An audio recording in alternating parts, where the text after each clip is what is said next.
এই যে দেখুন বন্ধুরা, আমার হাতে একটা অ্যাডসেন্স পিন লেটার পেয়ে গেলাম। আসলেই বন্ধুরা, এটা ইউটিউবের সোনার হরিণ। কিন্তু আমি তো আগেই বললাম যে আমার পোস্ট অফিস থেকে আমি আমার পিন লেটারটা নিয়েছি। আর আমরা সকলেই একটা ভুল করি। আমার অ্যাডসেন্স পিন লেটারটা আসছে কিন্তু ফ্রান্স থেকে। আপনাদের পোস্ট অফিসে গিয়ে আবেদন করার ঠিক 21 দিন পর থেকে আপনারা খোঁজ নেবেন। আসসালামু আলাইকুম বন্ধুরা, কি অবস্থা সবার? কেমন আছেন সবাই? আশা করি সকলেই ভালো আছেন। এই যে দেখুন বন্ধুরা, আমার হাতে একটা অ্যাডসেন্স পিন লেটার পেয়ে গেলাম। বন্ধুরা, এটাকে অনেকেই ইউটিউবের সোনার হরিণ বলে। আসলেই বন্ধুরা, এটা ইউটিউবের সোনার হরিণ। তো বন্ধুরা, আমি আমার এই ইউটিউবের সোনার হরিণটা কিভাবে হাতে পেলাম এই সবকিছু জানতে পারবেন আজকের এই ভিডিওতে। এবং আমি এই ইউটিউবের সোনার হরিণটা কিভাবে হাতে পেলাম এবং আরো অনেক কিছু জানতে পারবেন আজকের এই ভিডিওতে। বন্ধুরা, আজকে 12টার দিকে আমার মোবাইলে একটা ফোন আসে এবং বলে যে আপনার অ্যাডসেন্স পিন লেটার আসছে, এটা এসে নিয়ে যান। তো আমার এই অ্যাডসেন্স পিন লেটারটা মূলত আমাদের উপজেলার পোস্ট অফিসে আসছিল। তো উনারা বলতেছে যে এটা এসে নিয়ে যান। তারপরে আমি বললাম যে এটা আমাদের পোস্ট অফিসে পাঠিয়ে দেন। তো উনারা বললো যে আচ্ছা ঠিক আছে, আমি পাঠিয়ে দিচ্ছি, কিন্তু এটা আপনি আজকে পাবেন না, কালকে পাবেন।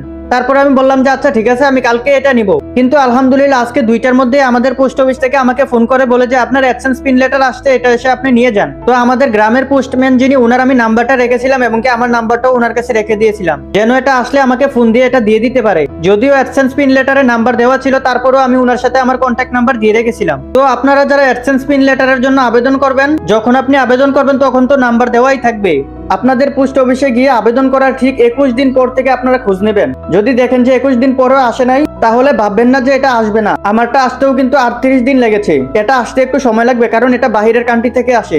আমার অ্যাডসেন্স পিন লেটারটা আসছে কিন্তু ফ্রান্স থেকে। তো কারোটা আমেরিকা থেকেও আসে। বন্ধুরা, 21 দিন পর খোঁজ নিয়ে যদি দেখেন যে আপনার অ্যাডসেন্স পিন লেটার আসে নাই, তাহলে আপনি ভাববেন না যে আপনার পিন লেটার আসবে না। হয়তোবা আপনি ভুল ঠিকানা দিয়েছেন। এরকমটা ভাবার একদমই দরকার নেই, কারণ আমার পিন লেটার আসতেও প্রায় 38 দিন লেগেছে। আর আমরা সকলেই একটা ভুল করি। আমাদের গ্রামের যে পোস্ট অফিস, আমরা সবাই গিয়ে এখানেই খোঁজ নেই। এই পিন লেটারটা মূলত আমাদের উপজেলার যে পোস্ট অফিস, ওখানেই আসে। এবং আপনারা যদি সবকিছু সঠিকভাবে ইনফরমেশন দিয়ে থাকেন কিংবা নাম্বারটা ঠিক দিয়ে থাকেন, তাহলে অবশ্যই আপনাকে ফোন দিবে। আর যদি নাম্বার ভুল দিয়ে থাকেন, তাহলে তো আপনাকে ফোন দিয়ে পাবে না। তো আমারটার আবেদন করার সময় আলহামদুলিল্লাহ সবকিছুই ঠিকঠাক ছিল। যখনই পোস্ট অফিসে আসে তখনই আমাকে ফোন করে বলে দেয় যে আপনার পিন লেটার আসছে, এটা এসে আপনি নিয়ে যান। কিন্তু আমি তো আগেই বললাম যে আমার পোস্ট অফিস থেকে আমি আমার পিন লেটারটা নিয়েছি। তো এরকমই অনেকের পিন লেটার উপজেলার পোস্ট অফিসে এসে থাকে। তো আপনারা একটা কাজ করবেন, আপনাদের যে পোস্ট অফিস এবং কি উপজেলার যে পোস্ট অফিস, এই দুইজনেরই নাম্বার নিয়ে রাখবেন এবং কি আপনার নাম্বারটাও দিয়ে রাখবেন। তাহলে হবে কি, আপনি আর প্রত্যেকদিন যাওয়া লাগবে না। আর যদি এটা আসে, তাহলে খুব সহজেই আপনাকে ফোন করলে আপনি পেয়ে যাবেন এটা। এবং কি পোস্ট অফিসের যিনি পোস্টম্যান থাকে, তাকে কিছু টাকা দিয়ে রাখবেন, যেন এটা আসলে আপনাকে খবর দেয়, আপনি গিয়ে নিয়ে আসতে পারেন। তারপরেও যদি আপনি না পান, তাহলে 1 মাস পর পর এটাকে রিসেন্ড করতে হবে।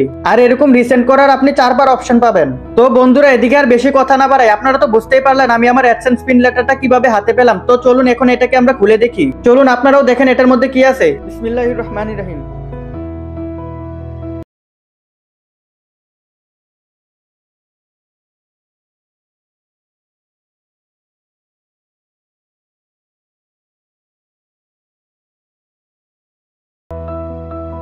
এই যে দেখুন বন্ধুরা, এটার মধ্যে 6 ডিজিটের একটা সংখ্যা দেওয়া আছে। এটা দিয়ে আমার মূলত অ্যাড্রেসটা ভেরিফাই করতে হবে। বন্ধুরা, এটার জন্য আমি প্রায় 38 দিন অপেক্ষা করেছিলাম। তো এখন আর বেশি কাজ নেই, ওয়েবসাইটে ঢুকে মাত্র এই পিনটাকে দিয়ে দিলে আমার অ্যাড্রেস ভেরিফাই হয়ে যাবে। তো এদিকে আমি আর না যাই, কারণ এরকম আরো শত শত ভিডিও ইউটিউবে আছে। আপনারা চাইলে ওখান থেকে দেখে আপনাদের অ্যাড্রেস ভেরিফাই করে নিতে পারেন। তো বন্ধুরা, এই ছিল আমার আজকের ভিডিওটি যদি আপনাদের একটু উপকারে এসে থাকে, তাহলে অবশ্যই ভিডিওতে লাইক দিয়ে চ্যানেলটি সাবস্ক্রাইব করে রাখবেন। তো দেখা হচ্ছে নতুন কোনো ভিডিওতে। ততক্ষণ পর্যন্ত ভালো থাকুন, সুস্থ থাকুন, আল্লাহ হাফেজ।